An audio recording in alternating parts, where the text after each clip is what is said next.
Welcome guys, and today I'm going to show you how you can do a payment from Revolut to mBank.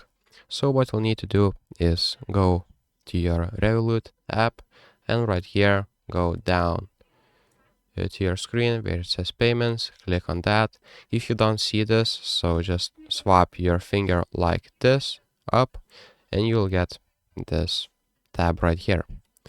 And after that, after clicking on payments, just go to this page where you see the plus icon at the top of the right on your screen. As you can see right here, just click on that one and select bank or international. So if you're from Poland, select a bank, and if you're international, use international transfer method right here.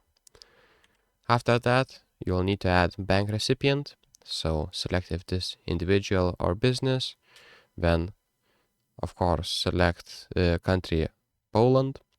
Here put the currency euros or zlotys, and right here put bank IBAN and all the required essential information.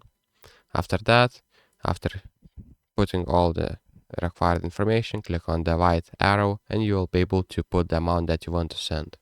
And that's basically how you do a transfer to mBank. See you in the next one.